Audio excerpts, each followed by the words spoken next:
The Texas sun hung low over Fort Bliss, painting the desert in shades of copper and gold. Dust devils danced across the training grounds where four M1A2 Abrams tanks sat in formation, their massive silhouettes dark against the dying light. Each machine weighed 70 tons. Each carried the hopes of young men who believed in something larger than themselves. Colonel Daniel Reeves stood atop the lead tank, his weathered hands resting on the commander's hatch. At 62 years old, his body still moved with the precision of a man half his age, but his eyes carried the weight of 4 decades in uniform.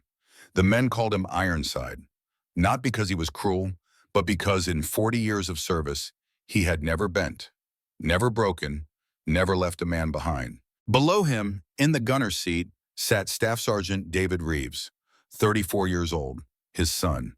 The tension between them was as thick as the Texas heat. "Target acquired at 2,000 meters, David's voice crackled through the intercom. Professional.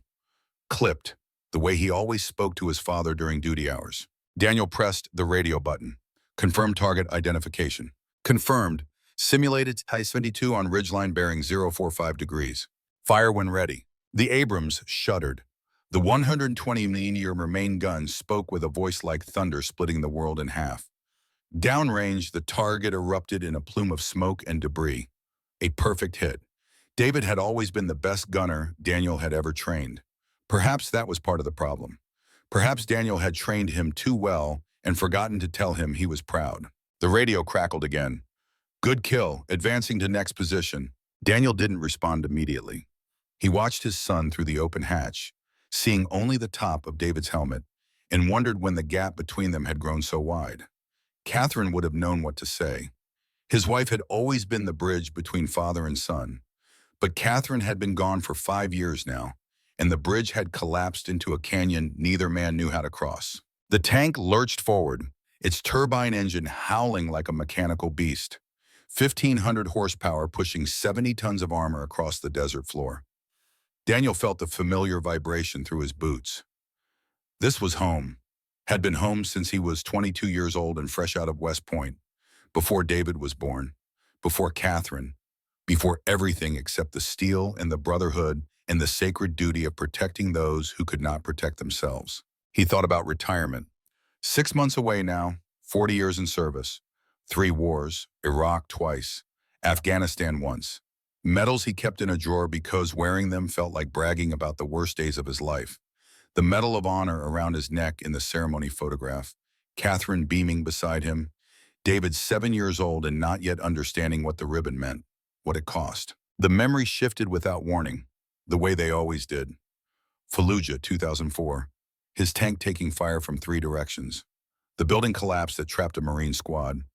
Daniel had driven his Abrams through the rubble, using the tank itself as a shield, while Marines climbed aboard.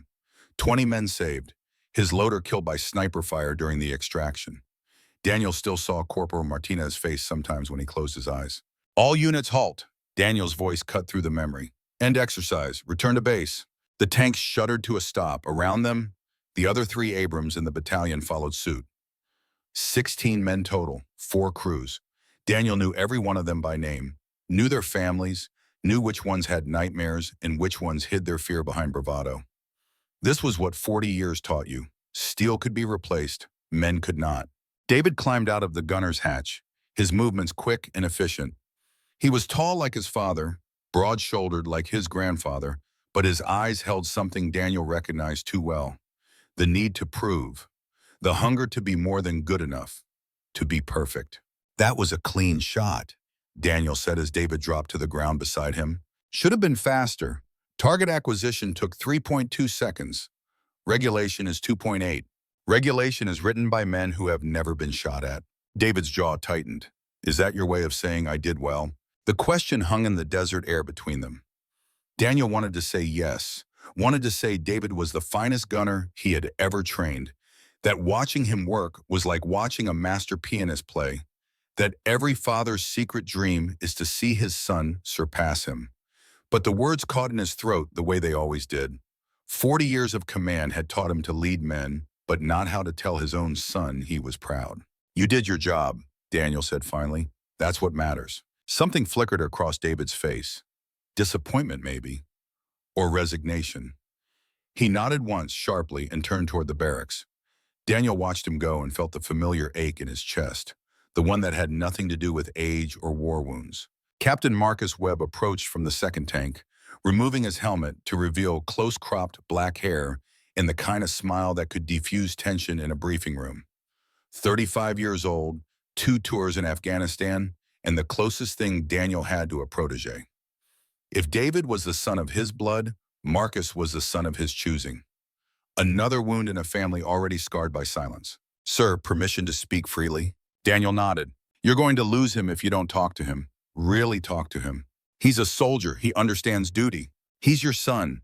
He understands that his father has never once told him he's good enough. Daniel turned to face Marcus fully. When I tell him he's good enough, he'll stop trying to be better. The day a tank commander stops improving is the day men die. Or the day that commander realizes life is about more than the next battle. Marcus's voice was gentle but firm.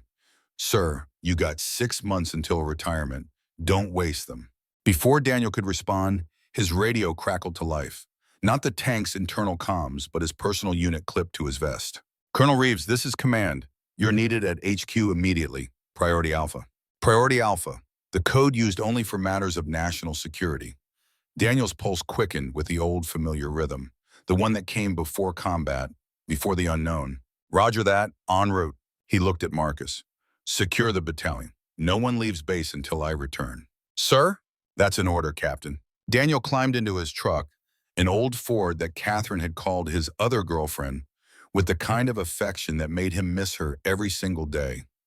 The drive to headquarters took 8 minutes through the sprawling base that had been his home for the past 6 years. Fort Bliss, the largest tank training facility in the United States. 1,800 square miles of desert where men learned to operate the most powerful land weapons ever created. The headquarters building was a squat concrete structure that looked like every other military building Daniel had ever entered. Function over form. But the 2 guards at the door were new. Marines, not regular base security. Carrying M4 carbines at the ready, something was very wrong. Inside, Daniel found General Patricia Cordova waiting in the briefing room. 60 years old, silver hair pulled back in a regulation bun, 3 stars on her uniform, and a reputation for never wasting words. Behind her, a screen displayed a satellite image that made Daniel's blood run cold. A tank, clearly visible even from orbit, sitting alone in the Chihuahua Desert 40 miles south of the border. Not an American tank. The profile was wrong. The turret too flat, the hull too low.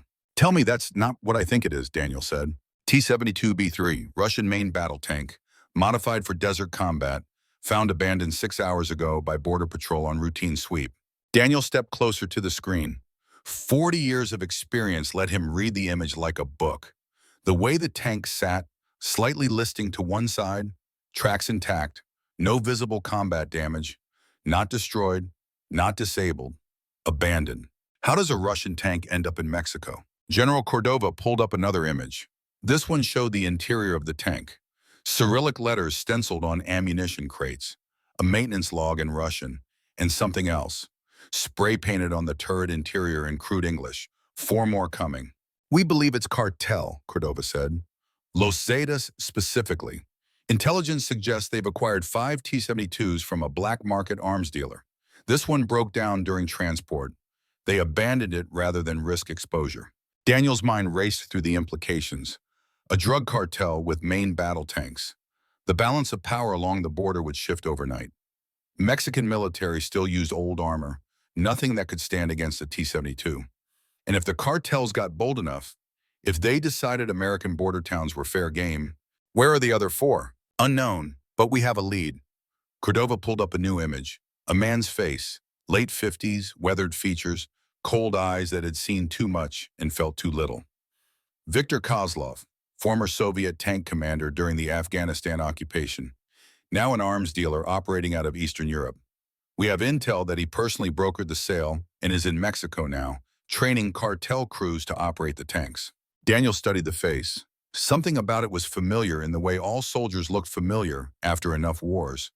The same 1,000-yard stare, the same emptiness that came from ordering men to their deaths. Why would an ex-Soviet commander train cartel thugs? Money, ideology, revenge, take your pick. Cordova leaned forward. Here's what matters, Colonel. Kozlov fought in Afghanistan against U.S.-backed forces. He has a documented hatred for American military doctrine. 3 years ago, his son was killed in Syria by an airstrike. U.S. weapons, U.S. intelligence. He blames us. And now he's giving tanks to cartels. Now he's trying to prove that Soviet armor can beat American technology even in the hands of criminals. Cordova's voice hardened. We cannot let that happen. If those tanks become operational, if they're used successfully against Mexican forces, or God forbid against U.S. targets, it will trigger an arms race we cannot control. Every cartel will want tanks. Every border town becomes a war zone. Daniel nodded slowly, understanding crystallizing. You want me to stop him? We want you to lead a mission across the border. Covert. Officially, this meeting never happened. Locate the remaining 4 tanks and destroy them before they can be deployed. Kozlov is considered armed and extremely dangerous. He's to be captured if possible, eliminated if necessary. When? 72 hours. We're assembling a small team. 2 tanks from your battalion, Marine support, DEA liaison who knows the terrain, in and out before the cartels know what hit them. Daniel's mind was already running through tactical scenarios. Desert combat, unknown enemy positions, limited intelligence. The kind of mission that could go sideways in 100 different ways. The kind he had run a dozen times before. I'll need my best crews. Pick them yourself. But, Colonel, Cordova's voice softened slightly. This is voluntary. You're 6 months from retirement. You've given enough. No one would fault you for declining. Daniel thought about Catherine's grave in the Fort Bliss cemetery, the promise he had made to her that he would come home, the promise he had broken 3 times across 3 wars. He thought about David and the conversation they never had, the gap that widened every day. 6 months until he could finally be just a father instead of a commander. But he also thought about the border towns. El Paso, just 60 miles north. American families sleeping safely because men like him stood watch in the darkness. That was the promise that mattered more than all the others, the one he had made at 22 and never broken. I'll do it. Cordova nodded as if she had never doubted. Briefing at 0600 tomorrow. Full tactical breakdown. For now, this stays between us and your selected team. Daniel saluted and turned to leave, but Cordova spoke again. One more thing. Your son is one of the best gunners on this base. If you want him on this mission, he's approved. Daniel stopped, his hand on the door, the weight of command and fatherhood pressing down like 70 tons of armor. I'll consider it. Outside, the Texas night had fallen complete. Stars scattered across the sky like tracer rounds frozen in time. Daniel drove back to his quarters slowly, taking the long route past the tank yard where Warhorse 1 sat waiting.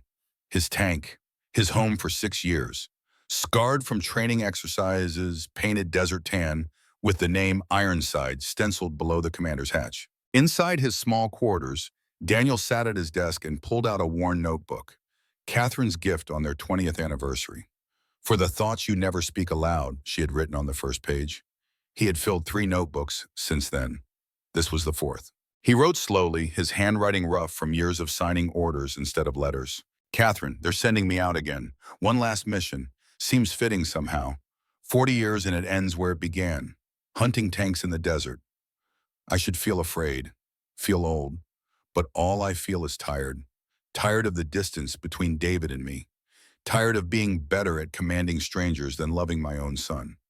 You always said I showed love through action, not words. But what if he needs the words? What if he needed them all along and I was too much of a coward to speak them? He stopped writing, put down the pen. Across the room, a photo sat on his dresser. Catherine in her wedding dress. David at 7 years old in his Little League uniform. Daniel in his dress blues at the Medal of Honor ceremony. 3 moments of happiness, frozen forever while the world kept spinning. His phone buzzed, a text from Marcus Webb. David asked if he could volunteer for the mission.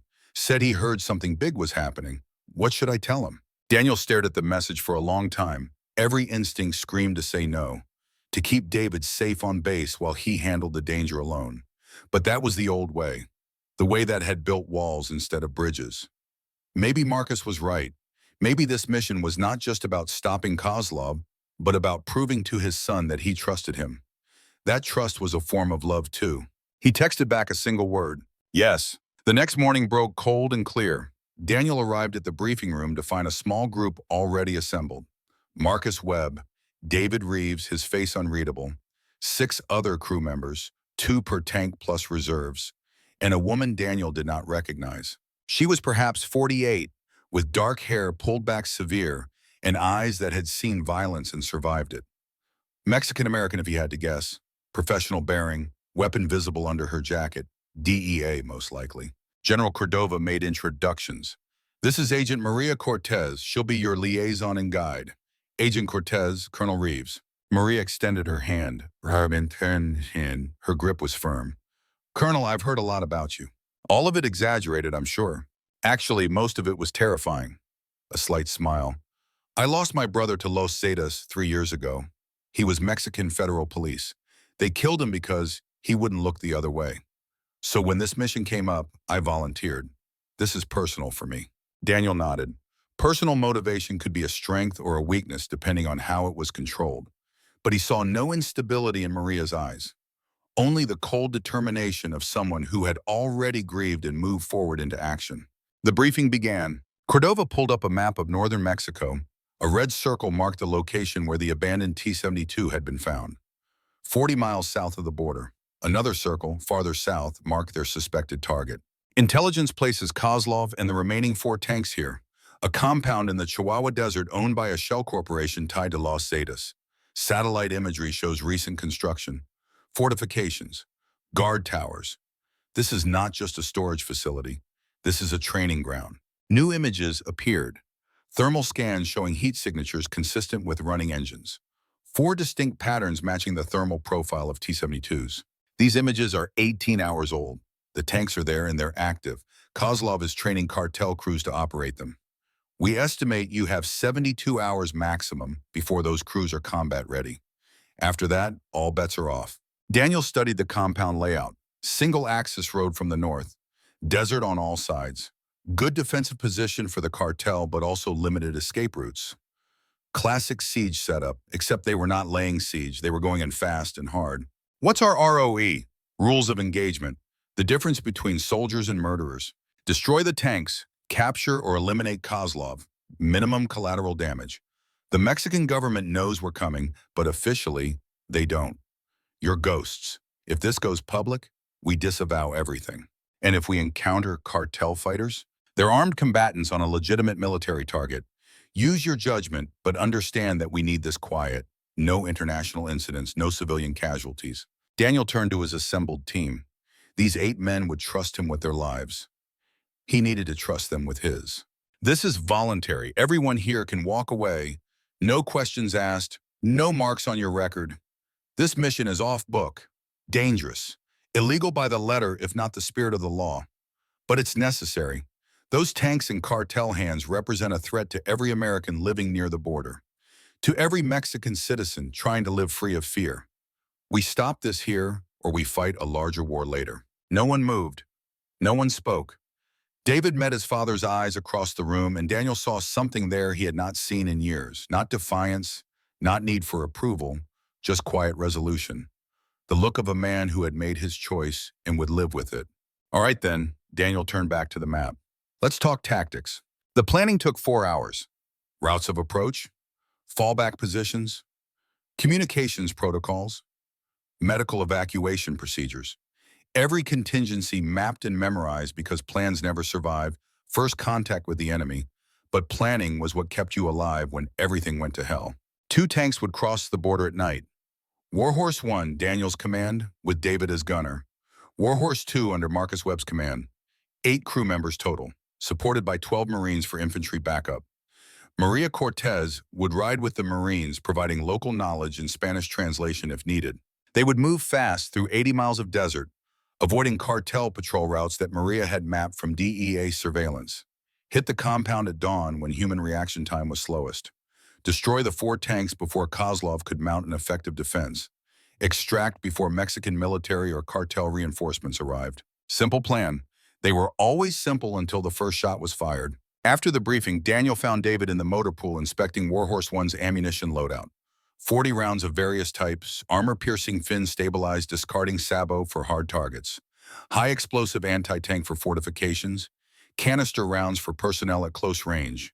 Each round was death-delivered at 3,000 feet per second. Making sure I loaded them right, David asked without looking up. Making sure you were ready for this. I've been ready for 3 years. You're the one who's been holding me back. The words stung because they were true. Daniel had blocked David's transfer request to combat zones twice, used his rank and connections to keep his son safe on American soil. Never told him why, never explained that after Catherine died, David was all he had left, and the thought of losing him was a fear greater than any enemy. This is different from training, Daniel said. I know that. Do you? Because once we cross that border, everything changes. There's no reset button, no safe word. People will try to kill you and you'll have to kill them first or die. That's the reality, not the glory, not the medals, just death and the burden of living with what you've done to survive. David finally looked up. You think I don't know that? You think I haven't figured out why you wake up at 3 a.m. every night? Why you sit in the dark staring at nothing? I've watched you carry those ghosts my entire life. Maybe that's why I became a soldier, to understand what you went through, to carry some of that weight for you. Daniel felt something crack inside his chest, some wall he had built brick by careful brick over decades of service. I don't want you to carry anything. I want you to have the life I couldn't, the one without nightmares and guilt in the faces of men you've killed. Then you should have told me not to enlist, but you didn't. You signed my recommendation letter. You were proud even if you couldn't say it. So don't protect me now, Dad. Train me, trust me, let me be the soldier you made me. The word hung in the air between them. Dad, not sir, not colonel, the title that mattered more than any rank. Daniel reached into his pocket and pulled out something small. A challenge coin, brass worn smooth from years of being carried. On one side, the insignia of his first tank unit. On the other, a single word, Guardian. My tank commander gave me this the day before I deployed to the first Gulf War. Told me tanks don't make you a soldier. Protecting those who can't protect themselves makes you a soldier. The tank is just the tool. The mission is being a guardian, you understand?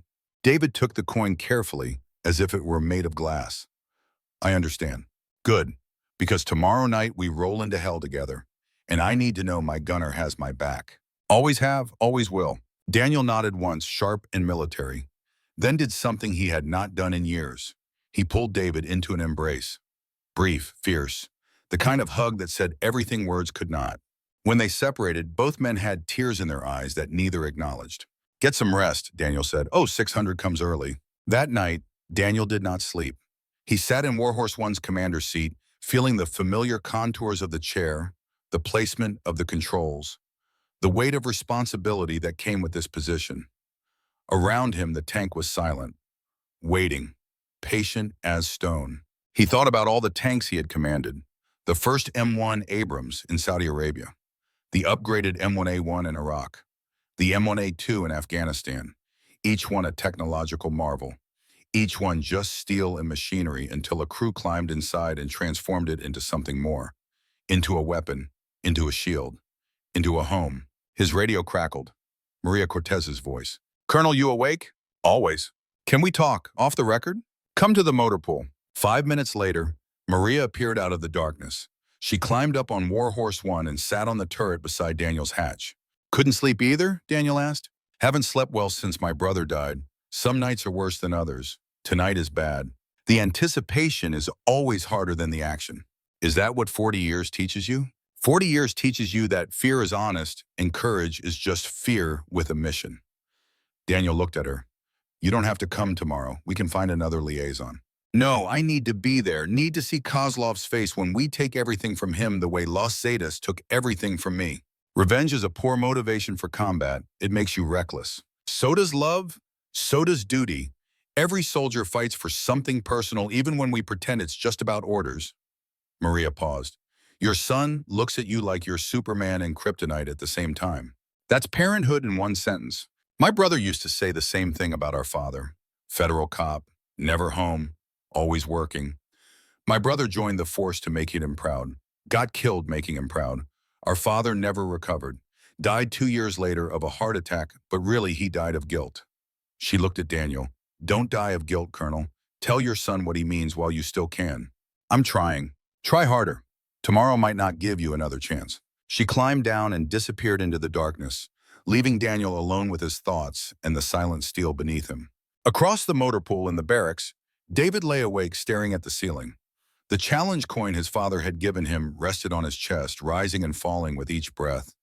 He thought about tomorrow, about the mission, about the years of distance and the moment tonight when that distance had finally briefly closed. He thought about his mother's funeral, standing at the graveside, watching his father's face carved from stone.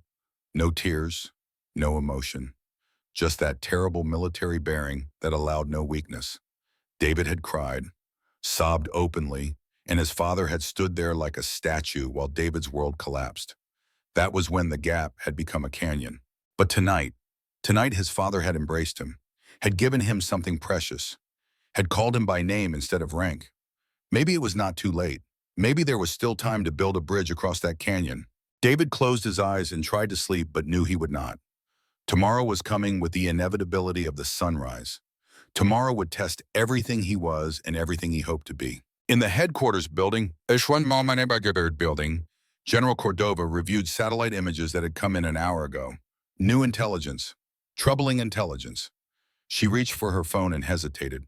Daniel and his team needed rest before the mission. But they also needed to know what they were walking into. She made the call. Daniel's phone buzzed in the darkness. He climbed down from Warhorse 1 and answered. Reeves, Colonel, we have new intelligence. You need to see this now. 20 minutes later, Daniel stood in the briefing room, staring at images that changed everything. The 4 T-72 tanks at the compound. Thermal imaging showed something new, something attached to each tank's exterior. Rectangular shapes, too regular to be random equipment. What am I looking at? Daniel asked, though part of him already knew. Explosive devices. We brought in experts to analyze the thermal signature. They're consistent with improvised radiological dispersal devices. Dirty bombs. Yes, Kozlov has rigged those tanks to explode. We don't know if it's a security measure or a final contingency plan, but if those tanks detonate, they'll spread radioactive material across a significant area. Daniel felt ice water in his veins. How significant? Depending on wind patterns, potentially as far as El Paso. 600,000 people, Colonel. That's the stakes now. Daniel stared at the image. 4 tanks, 4 potential disasters. The mission had just become infinitely more complex. They could not simply destroy the tanks with long-range fire. They had to disable Kozlov's detonation capability first, which meant getting close, which meant risk on a scale he had not anticipated. Does the team know? Not yet. I wanted to tell you first. Give you the option to abort. Daniel thought about David sleeping in the barracks, about Marcus and the crew, about Maria and her dead brother, about 600,000 people in El Paso who would never know how close they came to catastrophe, about what it meant to be a guardian. We're going, but the team needs to know what they're walking into. No secrets, no surprises. They deserve the truth. Agreed. Briefing at 0500, 1 hour before departure. Daniel hung up and stood alone in the silent room. Through the window, he could see the first hint of dawn on the eastern horizon. The Texas sky turning from black to purple to gold. Beautiful and terrible and indifferent to the struggles of men. He thought about Catherine, about the promise he had made to come home, about the larger promise to protect those who could not protect themselves, about the impossible weight of being both a father and a soldier. In 6 hours, he would lead his son and his men across the border into unknown danger, into a mission that had just become a suicide run if they were not perfect, if they made one mistake, if Kozlov detonated those devices. But that was tomorrow. Tonight, he had 1 more hour before he had to wake the team, 1 more hour of peace before the storm. Daniel walked back through the motor pool and climbed onto Warhorse 1, sat in the commander's seat, placed his hands on the controls, felt the cold steel beneath him, and remembered why he had spent 40 years in service. Not for glory, not for medals, not even for country in the abstract sense. For the people sleeping safely because men like him stood watch in the darkness. For the mothers and fathers and children who would wake tomorrow, never knowing how close danger had come. For the hope that his son might live in a world with fewer nightmares than the one Daniel inhabited. That was what it meant to be a guardian, to carry the darkness so others could live in the light. The dawn came slowly, as it always did, and with it came the final preparations for a mission that would test everything Daniel Reeves had learned in 40 years of service, everything he believed about duty and sacrifice and love. In the barracks, David woke to his alarm and immediately reached for the challenge coin on his nightstand. Guardian. He understood now what his father had been trying to tell him. The tank was not the weapon. The man was the weapon, and the mission was not destruction, but protection. He dressed quickly, checking his gear with the precision his father had taught him. Every movement economical, every item in its place. Ready. At 0500, the team assembled for the final briefing. Daniel stood before them and delivered the new intelligence without sugarcoating. Dirty bombs, potential casualties in the hundreds of thousands. Mission complexity increased exponentially. Anyone wants to walk away, now's the time. No one moved. Marcus Webb spoke for all of them. We knew this was dangerous when we volunteered. This just clarifies how dangerous. We're with you, sir. Daniel looked at his son. David nodded once. Resolute. Then let's go be guardians. Outside, Warhorse 1 and Warhorse 2 sat ready. Fueled, armed, crew checks complete. The Marines loaded into their transports. Maria Cortez did a final comms check with her DEA contacts south of the border. Daniel climbed into his commander's position. Below him, David settled into the gunner's seat. Their loader, a young corporal named Ramirez, loaded the first round. Their driver, Private Chen, started the turbine engine. 1,500 horsepower roared to life. The radio crackled. Marcus Webb's voice from Warhorse 2. Warhorse 1, this is Warhorse 2, ready for departure. Daniel keyed his mic. Roger that, Warhorse 2. All units, maintain radio silence until we cross the border. Stay alert, stay sharp, and remember why we're doing this. He paused, then added something he rarely said. I'm proud to serve with every one of you. Let's bring everyone home. The convoy rolled out into the fading night. Two massive tanks, their treads churning up dust as they headed south toward the border, toward danger, toward a mission that would define them all. David spoke quietly over the intercom. Dad? Yeah? Thanks for trusting me. Daniel felt his throat tighten. Always have, son. Just took me too long to show it. The border was 60 miles away. Beyond it, 80 more miles of desert. And at the end of that desert, a compound where Viktor Kozlov waited with 4 tanks rigged to explode. The last Guardians' War was about to begin. And somewhere in the darkness, Kozlov watched satellite feeds of American tanks moving south and smiled. Everything was proceeding exactly as he had planned. The border fence appeared in Warhorse 1's thermal imaging at 0200 hours, a line of green against the black desert, separating two nations that had been neighbors and strangers for 200 years. Daniel watched through his commander's periscope as the fence drew closer, a barrier that meant everything and nothing depending on which side you called home. All units halt, Daniel spoke into the radio. Final systems check before crossing. The 2 tanks shuddered to a stop, their turbines idling with a low mechanical growl. Behind them, the Marine transport vehicles pulled into defensive positions. 16 men total about to cross into foreign territory without permission, without backup, and without any guarantee they would return. Maria Cortez's voice crackled over the command frequency. Colonel, I have eyes on the crossing point. No cartel activity within 5 clicks. Window is clear, but it won't stay that way. We need to move fast. Daniel keyed his mic. Roger that. Warhorse 2 status? Marcus Webb responded immediately. All systems green, crew ready. Let's go hunting.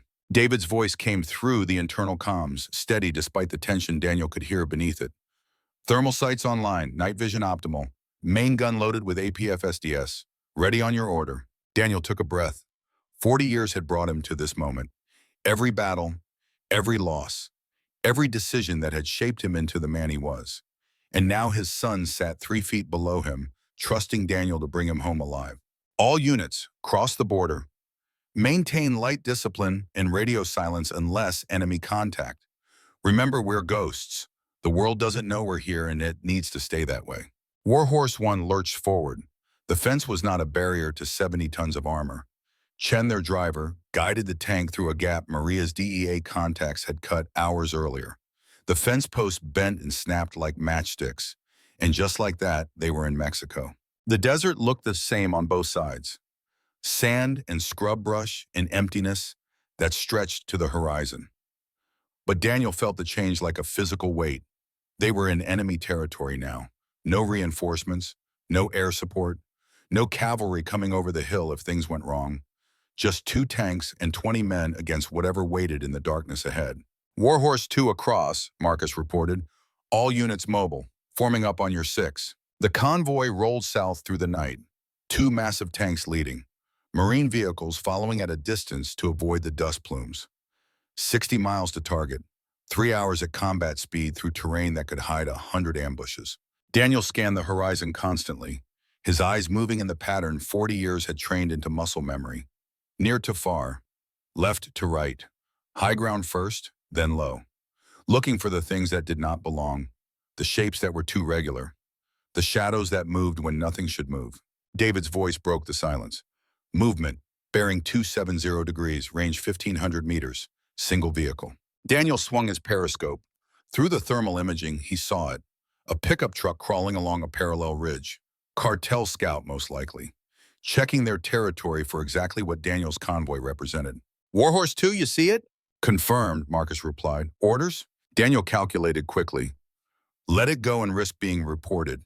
Take it out and risk the sound traveling. Every choice had consequences. Every decision could mean the difference between mission success and catastrophic failure. Warhorse 2, you have the shot. Coke's gun only. Make it clean. Roger. Through his periscope, Daniel watched Warhorse 2's coaxial machine gun traverse smoothly toward the target.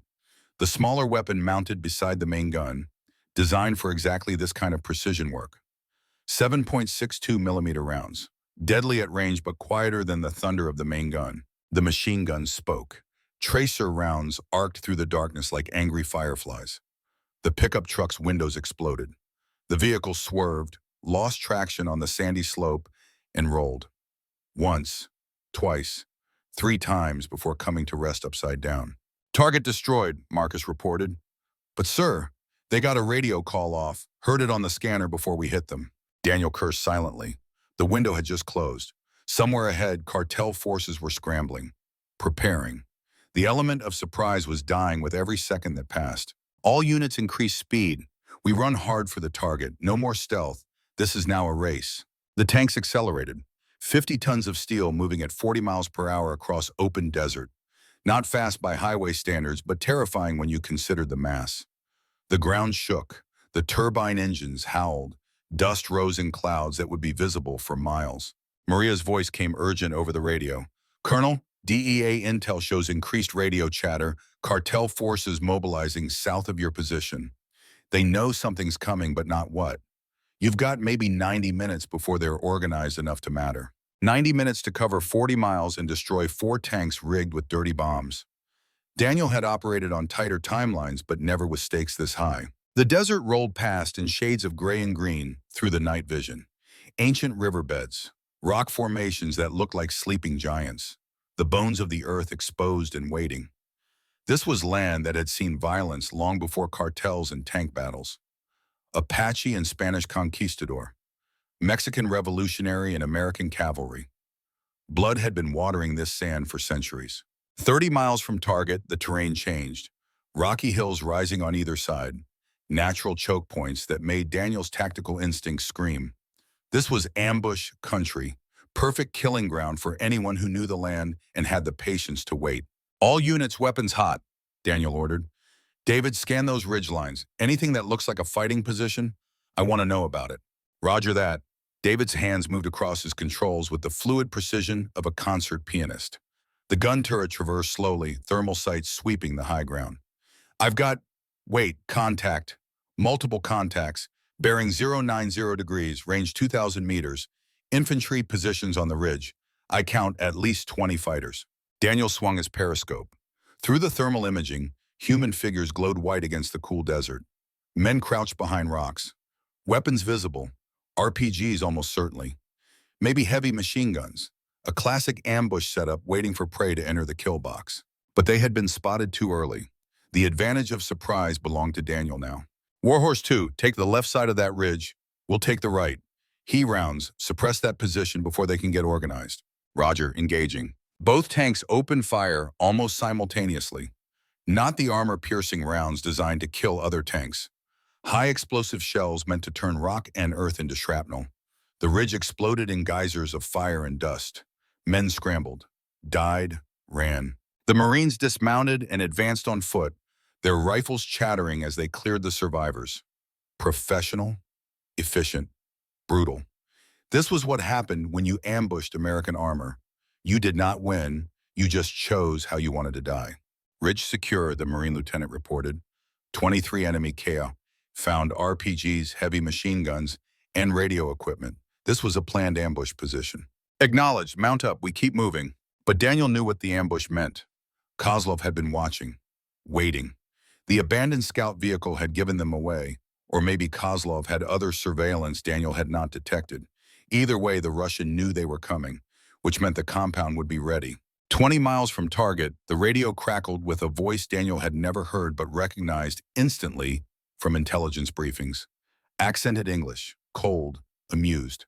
Colonel Reeves, I know that is you in the lead tank. American Medal of Honor recipient. 3 wars, 40 years of service. And now you come to Mexico to die in the desert like so many before you. Daniel keyed his mic. Viktor Kozlov, former Soviet tank commander, current arms dealer and terrorist.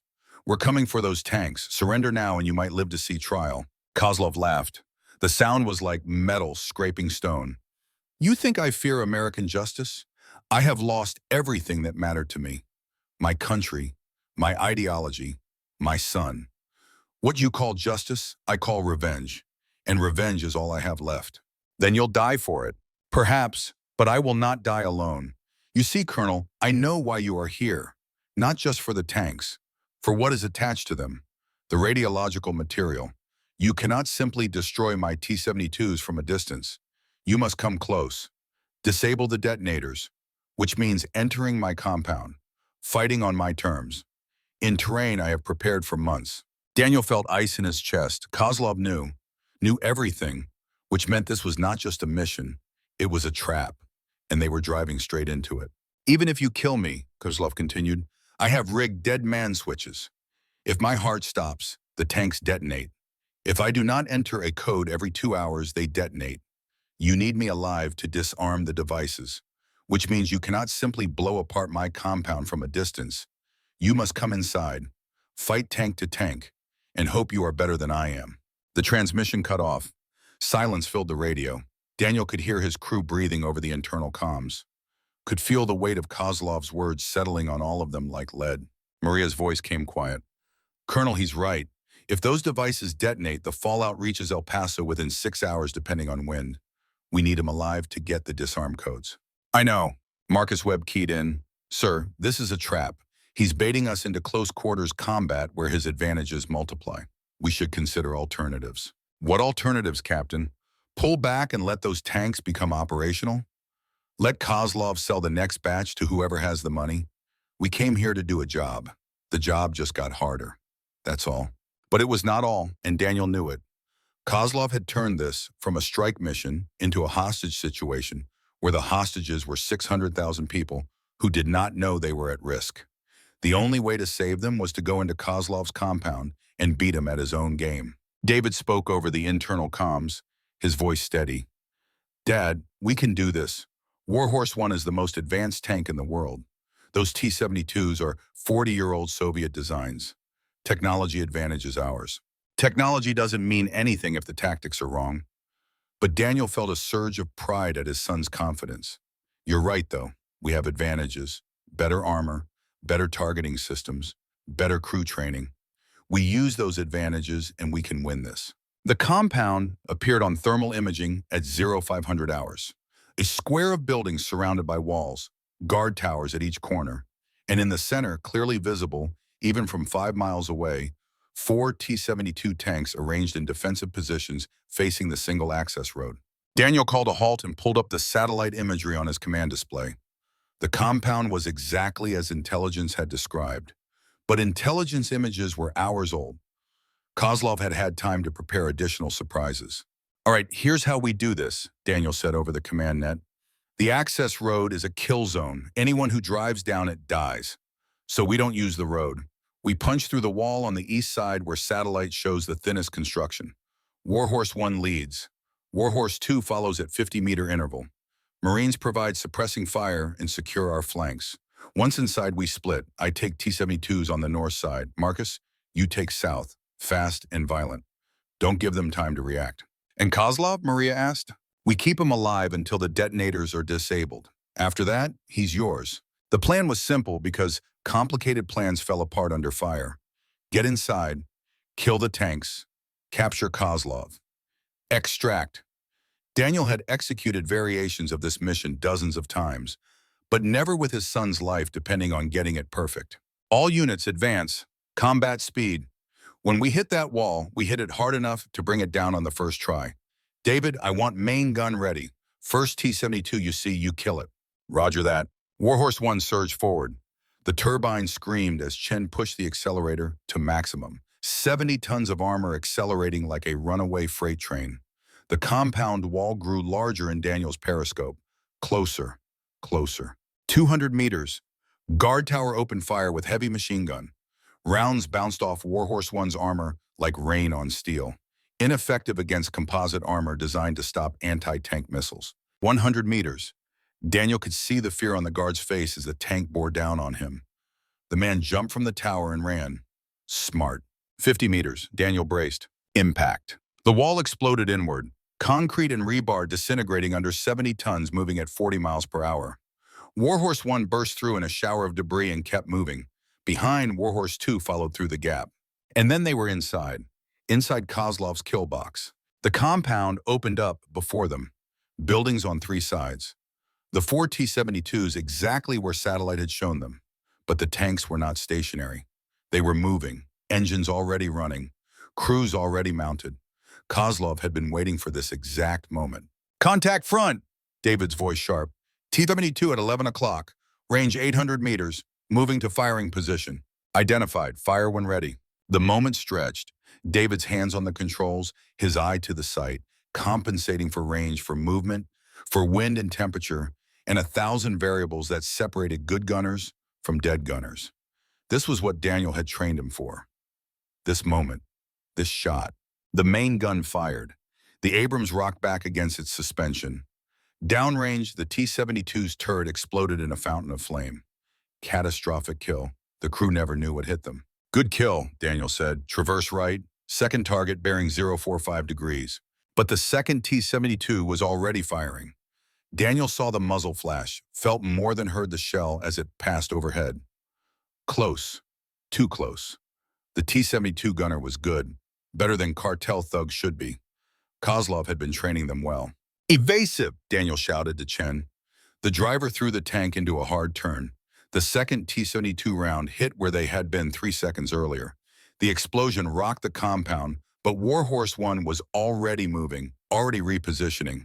I've got him, David said, calm, focused. He fired on the move using the Abrams stabilization system that made shooting while driving almost as accurate as shooting while stationary. The T-72 tried to reverse, but it was too slow. Too late. David's round punched through its frontal armor, and the tank died. 2 down, Daniel said. Marcus, status? Engaging third T-72. This one's being cagey, using the buildings for cover, trying to flank us. Copy. We'll push him toward you. Classic pincer. This was tank warfare at its purest. Not the long-range duels of modern combat where missiles struck from miles away. This was close-quarters brutality. Steel against steel, crew against crew.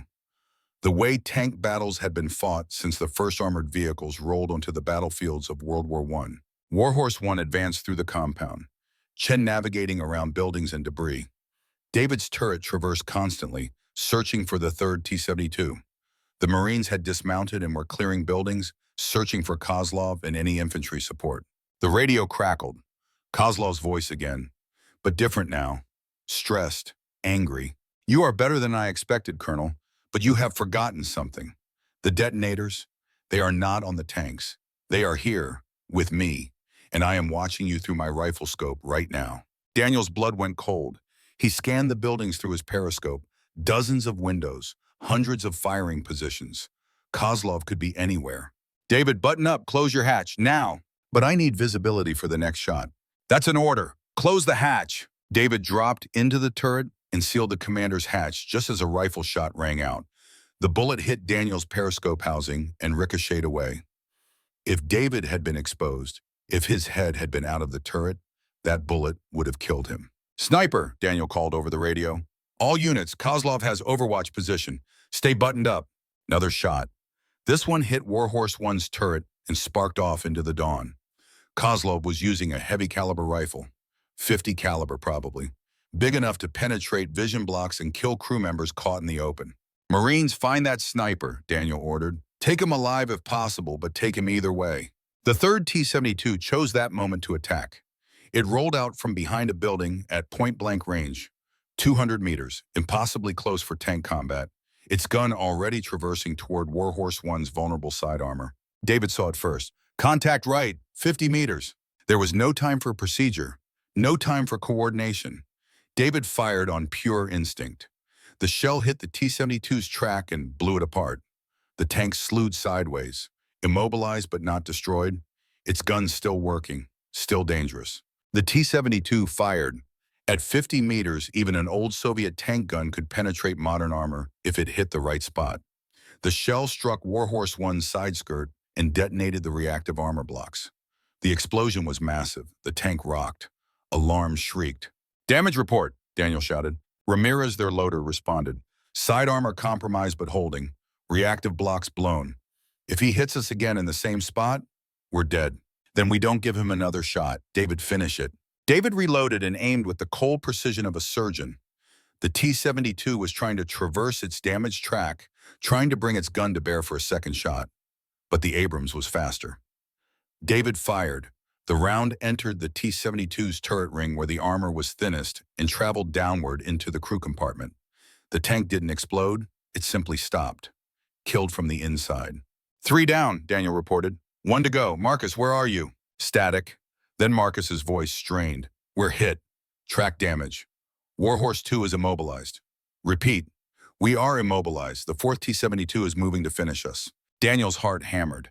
This was the nightmare scenario. A friendly tank disabled and an enemy closing in for the kill. He had seconds to make a decision that would determine whether Marcus and his crew lived or died. "Chen, reverse course. Full speed. We're going to intercept that T-72 before it reaches Warhorse 2. Sir, that puts us between 2 fires. Kozlov still has us in his sights." "I know. Do it anyway." Warhorse 1 spun on its axis and raced back through the compound. Daniel could see Warhorse 2 now, its right track blown apart, the crew trapped inside a 70-ton coffin, and beyond it, the 4th T-72 advancing slowly, confidently, its gun traversing toward the kill shot. "David, you've got 1 shot. Make it count. Range 1,800 meters. Moving target. Wind from the east at 15 knots. Temperature rising, compensating." Daniel watched his son work. Watched the calculations happening behind his eyes. The adjustments measured in thousandths of an inch that meant everything at this range. This was why he had trained David so hard, so relentlessly, for this moment when there were no second chances. Firing. The Abrams gun spoke. Daniel tracked the shell's flight in his mind, 1,800 meters in 3 seconds. The T-72 never saw it coming. The round struck its turret from the side and penetrated the thin armor. The explosion that followed was catastrophic. The turret actually lifted off the hull and tumbled to the ground 10 feet away. The 4th tank was dead. "All T-72s destroyed," Daniel reported. His voice was calm, but his hands were shaking. "Marines, sit rep on Kozlov." The Marine lieutenant responded. "Sir, we've cleared 80% of the compound. No sign of the target. He's either in the last building or he's ghosted on us." Daniel scanned the remaining structure. 3 stories. Stone construction, dozens of windows, perfect sniper position. Kozlov was in there, had to be. "Maria, can your people provide thermal imaging on that building?" "Negative. Stone is too thick, blocks thermal. We're blind," which meant going in on foot. Going into a structure where Kozlov had every advantage, where he could be waiting behind any door with a rifle or worse, with a detonator trigger. Daniel made his decision. "I'm going in. David, you have command of Warhorse 1. If I'm not out in 10 minutes, you extract the team and get everyone across the border." "Dad, no, you can't go in there alone." "That's exactly why I'm going. I won't risk anyone else. Kozlov wants me. He's been taunting me specifically since we crossed the border. So I'll give him what he wants. Then I'm coming with you." "David, no, you don't get to protect me anymore. We're soldiers. We're crew. We go together or not at all." Daniel looked at his son through the turret periscope, saw the determination in his face, the courage, the man he had become when Daniel had been too focused on keeping him safe to notice. "All right, together, but you follow my lead, and if I say run, you run. Understood?" "Understood." They dismounted from Warhorse 1. The dawn sun was fully up now, turning the desert gold and red.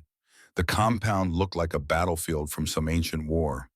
Burning tanks, cratered walls, bodies of cartel fighters scattered like broken dolls. Daniel carried his M4 carbine. David carried his M9 pistol.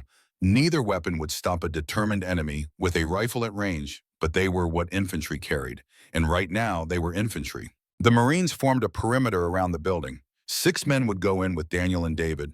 The rest would maintain external security and prevent Kozlov from escaping. Standard room clearing, Daniel briefed. 2-man teams. Slow and careful.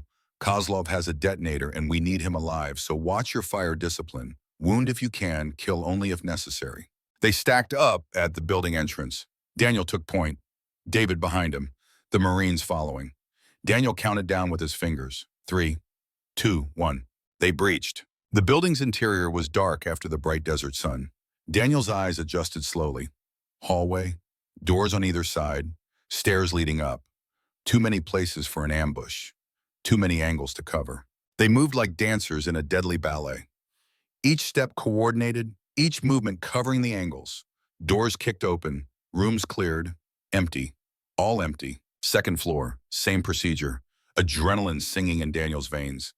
Every shadow a threat, every sound a potential enemy. This was the kind of combat that aged you, that turned hair gray and gave you nightmares that lasted decades. Third floor, one door remained, reinforced, locked from the inside. This was it. This was where Kozlov waited. Daniel stacked the team on either side of the door, looked at David. His son nodded. Ready. Breaching. The shotgun blast blew the lock apart. The door swung open. Daniel went through low and fast. David followed high. The Marines poured in behind them. The room was empty, except for one man. Viktor Kozlov sat in a chair in the center of the room. Late 50s, gray hair, cold eyes. In his left hand, a rifle.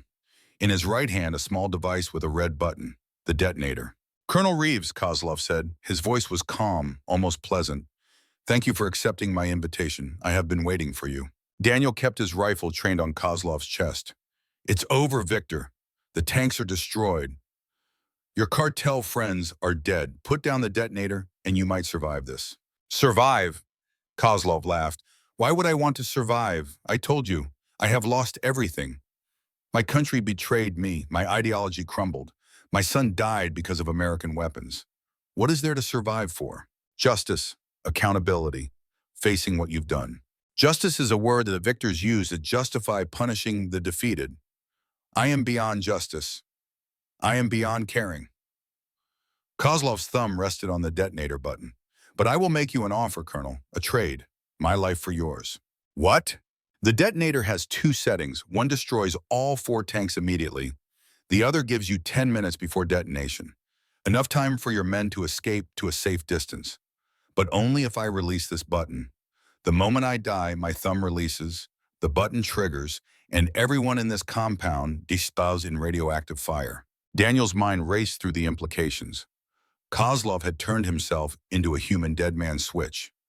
Kill him and the detonators triggered immediately. Let him live and he could trigger them at will. There was no winning move. So here is my offer, Kozlov continued. You stay here with me. Your son and your men leave. I give them 10 minutes to reach safety. Then I detonate. You die, I die. But your men live. That is the trade. Your life for theirs. David's voice came sharp. No, Dad, no. There has to be another way. There isn't. Daniel's voice was calm, certain. This was the moment he had been preparing for his entire career. The moment when leadership meant sacrifice. Victor is right. This is the only way everyone else survives. I won't leave you. Daniel turned to face his son. 34 years ago, he had held David as a newborn and promised to always protect him, to keep him safe from a dangerous world. He had spent David's entire life trying to keep that promise. And now, in this moment, he would keep it one final time. David, listen to me. You're a soldier. You understand duty. My duty is to bring my men home, all of them, even if I can't come with them. Do you understand? Tears streamed down David's face. I understand. I need you to know something. You were always enough, always. I never needed you to be perfect. I just needed you to be my dad. And you were. Every day. Even when you couldn't say the words. Daniel felt his own tears coming. I know. And I need you to know I'm proud of you. Prouder than I've ever been of anything in my life. You're a better man than I ever was, a better soldier, a better son than I deserved. Dad, go now. That's an order. Get the men to safety. Tell them, tell them it's been an honor. David hesitated. Daniel could see him wrestling with the choice. Duty versus love. The eternal conflict of every soldier with a family. But in the end, David was his father's son. He understood what had to be done. I love you, Dad. I love you too, son. More than you'll ever know. Now go. All of you, that's a direct order. Move. The Marines grabbed David and pulled him from the room. His protests echoed down the stairwell, growing fainter, until there was only silence. Daniel and Kozlov sat alone in the room, two old soldiers at the end of their wars. That was very moving, Kozlov said. Very American. All emotion and sentiment. We Soviets were taught differently, to value the collective over the individual. But I think perhaps your way is better. At least you die knowing you were loved. You still have time to stop this, Victor, to disarm the detonators and face justice. Die as a soldier, not a terrorist. I stopped being a soldier the day my country ceased to exist. Now I am just a ghost seeking revenge against a world that took everything from me. And ghosts do not fear death. They welcome it. Daniel checked his watch. 8 minutes since his men left. They would be clear of the blast radius soon. David would make sure of it. David would lead them to safety and then lead them home. That was enough. That had to be enough. Do you have any regrets, Colonel? Daniel thought about Catherine, about missed birthdays and school plays and the 1,000 small moments he had sacrificed to duty, about the years of silence with David, about all the men he had lost and the ones he had saved, about 40 years in uniform serving something larger than himself. Only that I didn't tell the people I loved how much they meant to me while I had the chance. Don't make the same mistake, Victor. If there's anyone you care about, anyone at all, make peace before the end. Kozlov's expression flickered. For just a moment, Daniel saw past the cold exterior to the pain beneath, the grief, the emptiness of a man who had lost everything and filled the void with hatred. There was someone once, my wife. She left me when the Soviet Union fell. Said I was married to a ghost of an empire that no longer existed. She was right. I have been dead for 30 years. This is just making it official. 10 minutes. Time was up. Daniel could hear helicopters in the distance. American extraction, coming in fast, but not fast enough. The men would be clear by now. Safe. That was what mattered. Any last words, Colonel? Daniel thought about his Medal of Honor citation, the words engraved on the medal he kept in a drawer.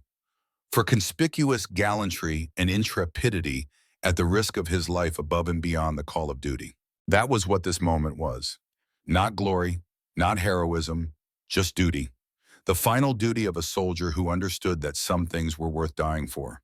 Tell whoever finds us that I died doing my job, protecting those who needed protecting. That's all any soldier can ask for. Kozlov nodded. You are a worthy opponent, Colonel Reeves. I am glad to die with you rather than alone. Goodbye. His thumb lifted from the detonator button. And in that instant, the world exploded into chaos. The door burst open. Not from the stairwell, but from the window. Marines on rappel lines crashed through the glass. At the same moment, a sniper round smashed through the opposite window and hit the detonator in Kozlov's hand, shattering it into pieces. Kozlov's eyes went wide with shock. He tried to raise his rifle, but the Marines were faster. They tackled him to the ground, disarmed him, secured him in seconds with the brutal efficiency of special operations. Maria Cortez appeared in the doorway, breathing hard. Sorry we're late, Colonel. Took us a minute to position the snipers. Daniel stared at her in confusion. But the 10-minute deadline. My men never left the compound. Did you really think your son was going to leave you to die? He bought us time to set up the rescue, kept Kozlov talking through the walls while we got into position. The extraction helicopters were a decoy to make Kozlov think we were gone. David pushed past Maria into the room. His face was streaked with tears and dirt and fierce joy. You don't get to be a martyr, Dad. Not today. We're crew. We come home together. That's what you taught me. Daniel felt something break inside his chest. All the walls he had built over 40 years of service. All the armor that had kept him separate from the emotions that made soldiers human. It all crumbled in the face of his son's love and courage. He pulled David into an embrace and for the first time in years let himself cry openly. Not tears of grief, but tears of gratitude. He had been given something most soldiers never received, a second chance. away home. You disobeyed a direct order, Daniel said, when he could speak again. Yes, sir. I learned it from the best. You've been disobeying the order to give up on people your whole career. Figured it was time I followed that example. Around them, the Marines were securing Kozlov and searching for any additional detonators. EOD teams were already inbound to disarm the radiological devices on the destroyed tanks. The mission was complete, the threat neutralized, and against all odds, everyone was coming home. Daniel and David walked out of the building together into the morning sun. The compound was a wreck, but it was a beautiful wreck. The kind of destruction that meant lives saved, cities protected, duty fulfilled. Warhorse 1 sat waiting, its armor scorched and scarred but intact. Their home for the past 6 years, their shield, their weapon, their survival. Come on, Daniel said. Let's get everyone across the border before the Mexican government realizes we were here. The extraction was textbook. Marines loaded up. Kozlov was sedated and secured in a transport. EOD teams placed charges on the destroyed T-72s to ensure nothing remained that could be salvaged. And the 2 Abrams tanks, Warhorse 1 with track repairs from the Marines and Warhorse 2 limping but mobile, rolled north toward the border. The sun climbed higher as they drove. The desert stretched endlessly. And for the first time in 40 years, Daniel Reeves felt something close to peace. Not because the war was over. Wars were never really over for soldiers. But because he had finally learned what Catherine and David had been trying to teach him all along. That duty and love were not opposing forces. That protecting others meant allowing yourself to be protected. That strength was not the absence of vulnerability, but the courage to be vulnerable with those who mattered. The border fence appeared on the horizon. That same barrier they had crossed into darkness, now welcoming them home in daylight. They passed through, and the weight that had pressed on Daniel's shoulders for hours lifted suddenly. They were home. They were safe.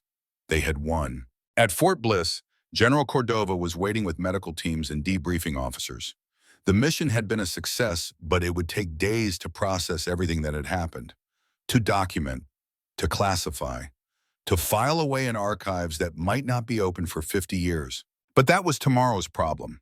Today, Daniel just wanted to sleep, to close his eyes without seeing targets or threats, to dream without nightmares. David found him as the medical teams were checking him over.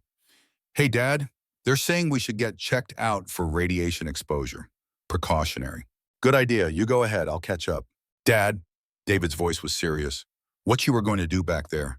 Sacrifice yourself. I need you to promise me something. What? Promise me you'll never do that again. Promise me that if you're going to die protecting people, you at least try to survive too, because people need you alive. I need you alive. Daniel looked at his son, really looked at him, saw the man he had become. Strong, capable, brave, everything a father could hope for, everything Catherine would have been proud of. I promise, no more martyrdom. We fight together and we come home together. Deal? Deal. They shook hands, then embraced. And in that moment, the gap that had existed between them for so long finally closed completely. Not because the past was erased, but because they had faced death together and chosen life. The last Guardian's war was over, but his work was just beginning. Because being a Guardian was not just about protecting strangers. It was about being there for the people who loved you, about being present, about being human. And for the first time in 40 years, Daniel Reeves was ready to learn how to do that. The medical bay at Fort Bliss smelled of antiseptic and coffee. Daniel sat on an examination table while a young doctor checked his vital signs and ran a Geiger counter over his uniform. The radiation exposure had been minimal. The dirty bombs had never detonated. But protocol demanded everyone who entered that compound be screened. You're clean, Colonel, the doctor said. No significant exposure. You can go. Daniel nodded and stood slowly. His body ached in ways that had nothing to do with radiation. 62 years old, and he had just fought a tank battle like he was half his age. The adrenaline was wearing off now, and every bruise, every strained muscle, every reminder of mortality was making itself known. In the next examination room, he could hear David's voice talking with the medical staff. Alive, safe, home. The words repeated in Daniel's mind like a prayer of gratitude. He had come within seconds of losing his son, within seconds of dying alone in a Mexican compound believing David was safe. The universe had given him a second chance, and he intended to use it. General Cordova found him in the hallway. Her face was tired but satisfied. The kind of expression that came after a mission that should have failed, but somehow succeeded. "Colonel, walk with me." They moved through the base in silence for a moment. Morning had turned to afternoon. The Texas sun was hot and unforgiving, but Daniel welcomed it. Heat meant he was alive, meant he had survived another day. "Pentagon is calling it the most successful covert operation in a decade," Cordova said. 4 T-72 tanks destroyed, major arms dealer captured, radiological threat neutralized, 0 American casualties. They want to give you another medal. I don't want another medal. I told them you'd say that, so instead, they're fast-tracking your retirement with full honors. You can be out in 30 days if you want, or you can take the full 6 months. Your choice. 30 days, 1 month from today, he could hang up the uniform and never put it on again. Could stop being Colonel Reeves and just be Daniel. Just be Dad. The thought was terrifying and liberating in equal measure. "I'll take the 30 days. No point dragging it out." Cordova stopped walking and turned to face him. "Daniel, you've given 40 years to this country. You've earned the right to leave on your own terms. But I need you to understand something. What you did down there, offering yourself so your men could escape, that's the definition of leadership. That's why men follow you. Not because you're the best tactician or the most decorated officer, because they know you'd die for them. Any good commander would do the same. No, most commanders say they would. You actually tried. And your son stopped you because he learned from you that no one gets left behind, not even the commander. That's legacy, Daniel. That's what you're leaving behind. Not medals, not mission reports, but men who understand what it means to serve with honor." Daniel felt his throat tighten. He had spent so many years focused on the mission that he had forgotten to think about the impact, about the lives he had touched, the lessons he had taught without realizing he was teaching them. "Thank you, General. Don't thank me. Just enjoy your retirement. God knows you've earned it." She walked away, leaving Daniel alone with his thoughts. Around him, Fort Bliss hummed with activity. Tanks on the training range, soldiers drilling in formation. The eternal rhythm of military life that had been his heartbeat for 4 decades. Soon it would continue without him. The realization was both sad and strangely peaceful. David found him standing by the tank yard where Warhorse 1 sat being repaired. The right side armor was scorched black from the T-72's near miss. The reactive armor blocks were blown. Battle scars that told the story of their survival. "They're saying she'll be back in the service in 2 weeks," Bud said, joining his father. "Good as new. Better than new. She's been tested now. Proven in combat. That makes her special." They stood in comfortable silence, watching the maintenance crews work. This was new for them. The ability to be together without tension, without the weight of unspoken words hanging between them. "I've been thinking," David said finally, "about what happens after you retire. I could put in for a transfer, maybe get assigned somewhere closer to wherever you decide to settle.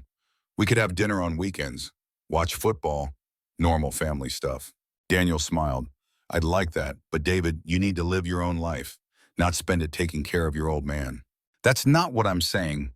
I'm saying I want you in my life, actually in it, not just phone calls on holidays. Real relationship, the kind we never had time for before. Because I never made time. Because we both didn't know how, but we do now. We learned it in that compound. Life's too short to waste it on silence and distance." Daniel put his arm around his son's shoulders. "You're right, and I promise you, I'm going to learn how to be a father in peacetime. Might take me a while, old dogs and new tricks and all that, but I'm going to try." "That's all I ask." A staff sergeant approached and saluted. "Colonel Reeves, sir. The prisoner is secure in the brig. He's asking to speak with you. Says he'll only talk to you." Kozlov. Daniel had almost forgotten about the Russian in the chaos of the aftermath. The man who had orchestrated everything. Who had come within seconds of killing hundreds of thousands of people. "Tell him I'll be there in 10 minutes. The Fort Bliss brig was a small concrete building at the edge of the base. High security. Guards at every entrance. Kozlov sat in a cell alone, his hands cuffed in front of him. He looked older in the harsh fluorescent light, smaller. Without his rifle and his detonator, he was just a tired old man with nothing left to fight for. "Colonel Reeves," Kozlov said when Daniel entered, "thank you for coming. I was not certain you would. I came because I want to understand. You were a soldier once. You served your country with honor. How does a man go from that to terrorism? Kozlov was quiet for a long moment. When he spoke, his voice was soft, reflective. Do you know what it is like to lose everything, Colonel? Not just people, not just possessions, but identity, purpose, meaning. When the Soviet Union collapsed, I lost my country. My rank became meaningless. My service was forgotten. I was 40 years old with no skills except killing and no employer except armies that no longer existed. Plenty of Soviet veterans found new lives, built new purpose. Yes, and I tried. For years I tried. I worked security. I trained foreign militaries. I pretended that what I was doing mattered, but it was hollow, empty. And then my son died. Not in combat, not serving anything noble, just collateral damage in a war started by other people for reasons that had nothing to do with him. And I realized that nothing I had done, nothing I had sacrificed, had made the world safer for him. So you decided to make the world more dangerous? I decided to prove that the systems you trust, the technology you worship, the superiority you assume, all of it is illusion. I trained cartel thugs to operate Soviet tanks because I wanted to show that American military dominance is not inevitable, that your precious Abrams can be beaten by 40-year-old T-72s in the right hands. But they weren't beaten. We destroyed all four. Kozlov smiled sadly. Yes, because you are exceptional, Colonel. You and your son. But for every commander like you, there are 100 who are adequate, competent, but not exceptional. And competent is not enough when the enemy is determined. That was my point. That was what I wanted to prove. Daniel studied the older man, saw past the terrorist to the soldier underneath, the one who had served and sacrificed and been forgotten by history. It was a path Daniel himself might have walked if circumstances had been different, if he had lost Catherine and David both, if he had nothing left to anchor him to humanity. You're wrong about one thing, Daniel said. Technology and training matter, but they're not what wins wars. What wins is having something worth fighting for, something worth protecting. I had my son, my crew, the people in El Paso who deserve to live without fear. That's what made me exceptional. Not skill, not experience, love, and you lost that somewhere along the way. Kozlov's eyes glistened. Perhaps you are right. Perhaps that is where I failed, but it is too late now to recover it. My path ends in an American prison, justice as you call it, though it feels more like exile. It doesn't have to be exile. You have knowledge, experience. You could help us understand the black market arms trade, stop other weapons from reaching the cartels. That would be a kind of redemption. And you think redemption is possible for me? I think it's possible for anyone who chooses it, even old soldiers who thought they had nothing left to lose. Daniel left the brig with a strange feeling in his chest, not sympathy exactly. Kozlov had tried to kill hundreds of thousands of people and deserved whatever punishment came. But understanding maybe. Recognition that the line between hero and villain was thinner than most people wanted to believe. That circumstances and choices shaped who you became. And that even at the end, change was possible if you had the courage to try. The days that followed blurred together. Debriefings with Pentagon officials who took notes and asked the same questions dozens of different ways. Medical checkups to ensure the radiation exposure really was minimal. Paperwork that seemed endless, documenting every detail of the mission for archives that would stay classified for decades. Through it all, Daniel felt himself changing, letting go of the rigid discipline that had defined him for so long. Laughing with his crew at dinner, calling David just to talk about nothing important, making plans for retirement that involved fishing and baseball games and all the ordinary moments he had missed while serving. Marcus Webb knocked on his office door one afternoon. "Sir, got a minute?" "For you always. Come in." Marcus sat down heavily. He looked troubled. "I wanted to talk about what happens to the battalion after you retire. General Cordova is offering me the command. Mustang. Promotion to major, but I'm not sure I'm ready." "You're ready. You've been ready for 2 years. You really believe that? Marcus, you kept your crew alive when your tank was immobilized and under fire. You maintained discipline and tactical awareness under the worst possible conditions. That's what command is. Not being fearless, being scared and doing your job anyway. I keep thinking about that moment when you ordered us to evacuate, when you were going to sacrifice yourself. I almost disobeyed, almost stayed to fight with you. But you didn't. You followed orders even though it cost you, even though it hurt. That's what makes you a good officer. Knowing when to obey and when to question, and having the wisdom to tell the difference. Marcus nodded slowly. I'll take the command. Try to live up to the standard you set. Don't try to be me. Be better. Learn from my mistakes. Spend time with your family. Tell people you care about them while you have the chance. The missions will always be there. The people won't. After Marcus left, Daniel sat alone in his office and looked at the photos on his wall. 40 years of service documented in frozen moments. Young men who had served under him. Some still alive, some not. Each face a story, each story a lesson. He took down the Medal of Honor citation from its frame, read the words that described the battle in Fallujah. The 20 Marines saved, the loader lost. The balance sheet of war that never quite balanced no matter how you calculated it. Carefully, he folded the citation and put it in an envelope addressed to David. His son should have it, should understand what it represented. Not glory, but cost. Not heroism, but necessity. The burden of choosing to act when doing nothing would have been easier. 3 weeks after this mission, Fort Bliss held a ceremony. Not for Daniel, for the battalion, for every soldier who had served under his command, for the legacy that would continue after he was gone. The formation assembled on the parade ground in the early evening when the Texas heat had finally broken. 400 soldiers in dress uniform, the battalion colors flying, Warhorse 1 and Warhorse 2 positioned at attention, their armor gleaming in the fading light. General Cordova gave the speech about service and sacrifice, about the men and women who stood watch so others could sleep safely, about Colonel Daniel Reeves, who had spent 40 years being that watch. Then it was Daniel's turn. He stood at the podium and looked out at the assembled soldiers.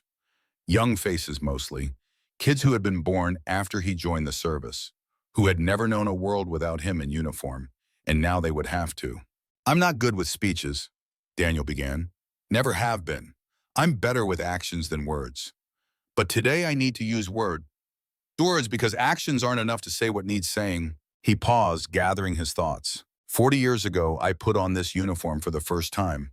I was 22 years old and convinced I knew everything. I was wrong. I knew nothing.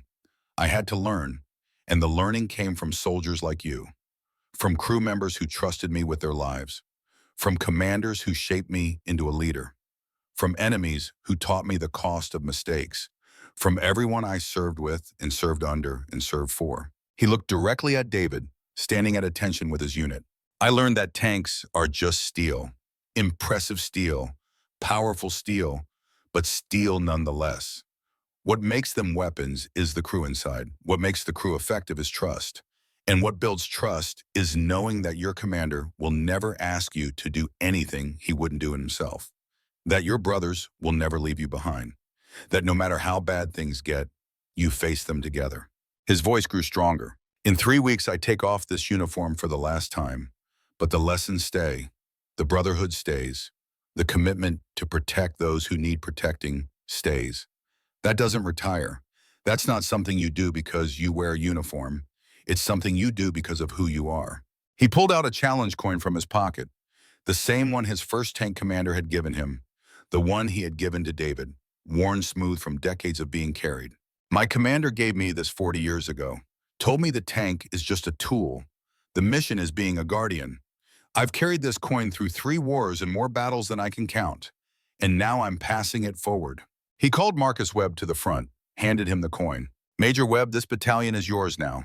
Guard it, guard them, and remember that the steel doesn't make you strong, the men do. Marcus saluted, tears in his eyes. I'll honor that, sir, I promise. The ceremony continued. Awards presented, promotions announced, the eternal cycle of military life turning as it always had, as it always would. Daniel stood at attention through it all, feeling the weight of 40 years settling on his shoulders one last time before lifting away. After the ceremony, there was a reception, food and music and soldiers telling stories that got more elaborate with each retelling.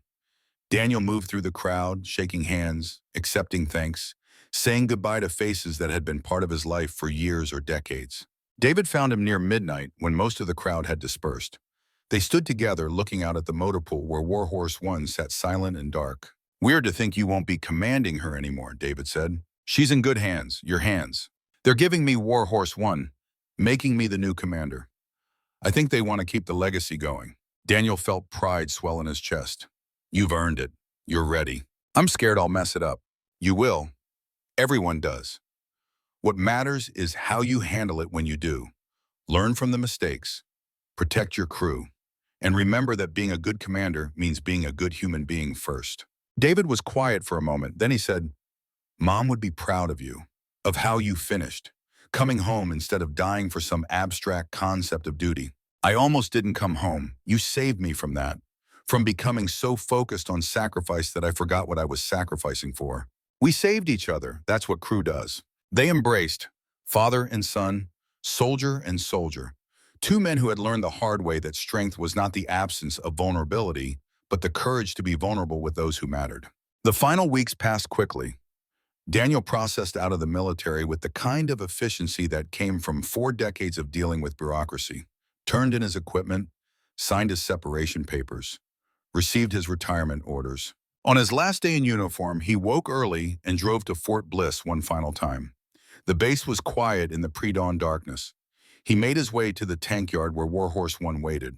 He climbed up on the tank and sat in the commander's position, felt the familiar contours of the seat, the placement of the controls, the view through the periscope. This had been his home, his office, his battlefield, and now it belonged to someone else.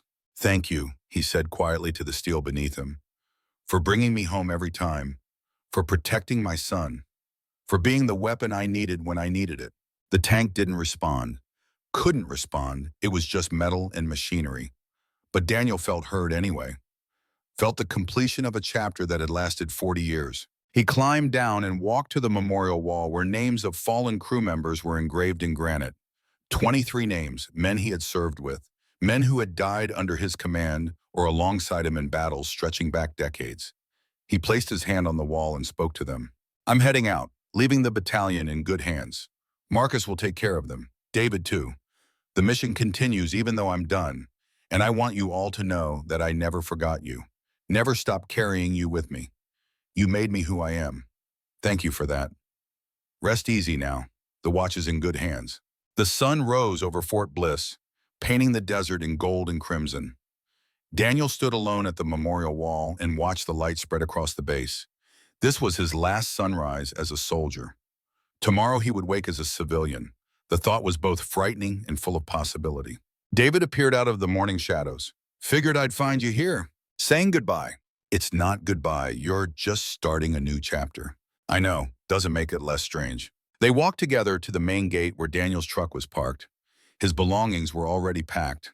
His quarters emptied. Everything ready for the transition from military life to whatever came next. At the gate, David pulled something from his pocket. The challenge coin Daniel had given him. The one that had been passed from commander to commander for generations. I want you to keep this, David said. You earned it. You lived it. And you need to remember that being a guardian doesn't stop when you retire. It's who you are. Daniel took the coin, feeling the weight of its meaning. What about you? I'll get my own. Earn it the way you did, the way every commander does, through service and sacrifice and learning what matters. You're going to be a great commander, better than I was. I'm going to be different. Not better, just different. And that's okay. We're not supposed to be the same. We're supposed to learn from each other and keep improving. Daniel pulled his son into a final embrace. I love you. Be safe. Take care of your crew. And call me more than once a month. I love you too, Dad. Enjoy retirement. You've earned it. Daniel climbed into his truck and started the engine. Through the rearview mirror, he watched Fort Bliss recede into the distance. The base that had been his home. The soldiers who had been his family. The life that had defined him for 40 years. But ahead, the road stretched open and empty, full of possibility, full of promise. A new mission without tanks or battles or life and death decisions. Just life.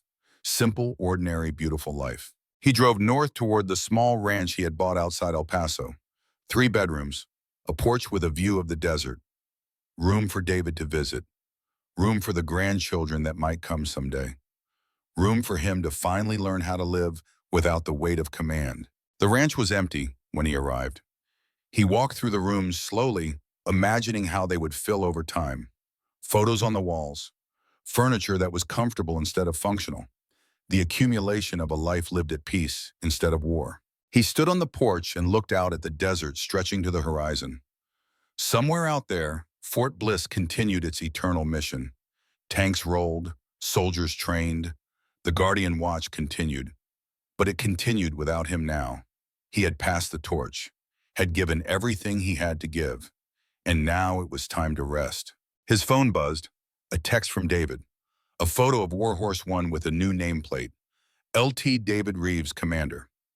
Below it, David had written, "First mission complete, tank assigned, crew ready, following in the old man's footsteps. Love you." Daniel smiled and texted back, "Proud of you, stay safe, call when you can." He put the phone away and pulled out the challenge coin.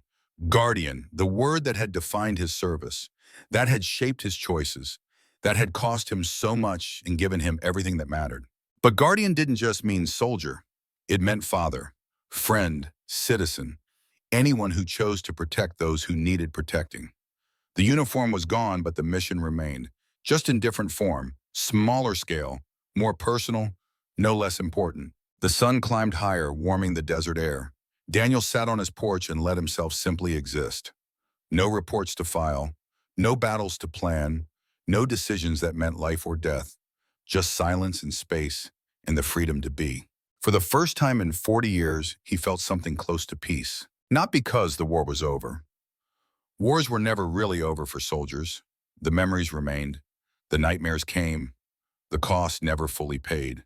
But because he had finally learned what Catherine had tried to teach him, what David had shown him in that Mexican compound, that strength was not the absence of fear or vulnerability. Strength was allowing yourself to be human, to love, to be loved, to accept that you couldn't save everyone, but you kept trying anyway. That was the real meaning of Guardian. Not invulnerable, not fearless, just present, committed, willing to stand between danger and those who needed protection. Whether that danger was cartel tanks or loneliness or the silence that grew between fathers and sons. Daniel closed his eyes and listened to the desert wind, felt the sun on his face, tasted the dust in the air, alive, home, complete. The last Guardian's war was over. His life was just beginning. Miles away, at Fort Bliss, David Reeves climbed into Warhorse 1 and sat in the commander's position his father had occupied for 6 years. The seat felt too large, the responsibility too heavy, the legacy too great to match. But then he remembered his father's words. "You don't have to be me. Be better. Learn from my mistakes. Be who you need to be." David keyed the intercom to his crew. "All stations, this is Commander Reeves. We've got training scheduled for 0600. Get some rest. Tomorrow we start building our own legacy." The responses came back professional and ready. These were his men now, his responsibility, his brothers. And he would guard them the way his father had guarded his crews for 40 years. Not perfectly, not without mistakes, but with honor and commitment and the understanding that steel was just steel, but men were everything. He looked at the photo of his father he had taped to the commander's panel, Colonel Daniel Reeves in dress uniform. The Medal of Honor visible around his neck, the face weathered by decades of service, the eyes that had seen too much and never stopped looking anyway. "I've got this, Dad," David whispered. "I'll make you proud." The wind carried the words across the desert, across the miles, to a porch where an old soldier sat in peace and somehow impossibly heard them, and smiled. The end. Epilogue. 1 year later, Daniel Reeves stood at the Fort Bliss Memorial Wall during the annual remembrance ceremony. He wore civilian clothes now, jeans and a button-down shirt, no uniform, no rank, just a man among men who had served. The names on the wall had grown by one. Corporal James Ramirez, killed in action during a training accident. The young loader who had served on Warhorse 1 during the Mexican mission. Gone at 29 years old, too young, too much life unlived. Daniel placed a hand on the new engraving and felt the familiar weight of survivor's guilt. Why him and not me? The question that haunted every veteran who lived when others died.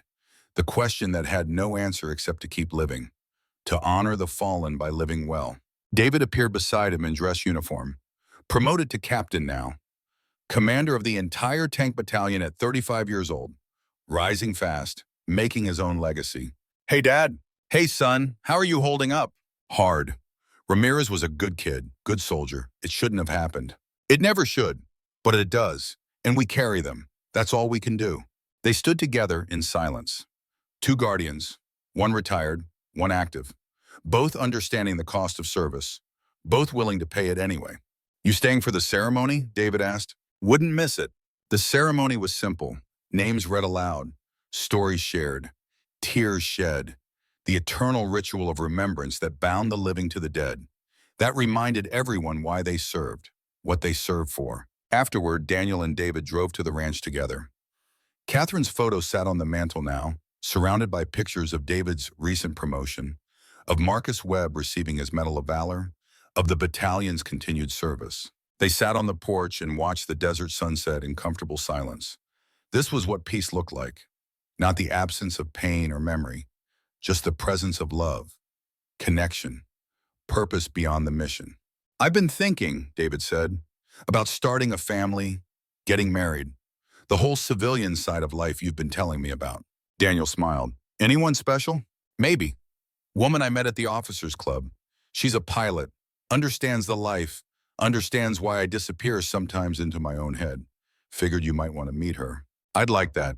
Bring her by anytime. Thanks, Dad, for everything. For showing me how to be a soldier, and then showing me how to be more than a soldier. That second part might be even more important.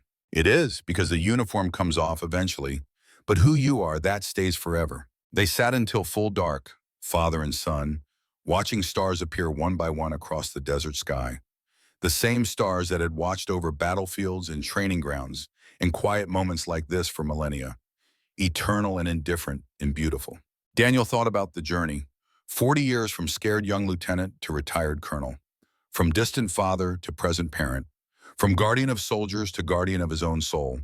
It had been hard, costly, worth every moment. And now in the quiet evening air, surrounded by the love he had almost lost, Daniel Reeves finally understood what it meant to come home. Not to a place, to yourself. The last guardian was finally at peace. And in that peace, he had found not an ending, but a beginning. The story continues in the lives he touched, the lessons he taught, the legacy he left. Steel rusts, technology evolves. But guardians? Guardians are eternal. The end.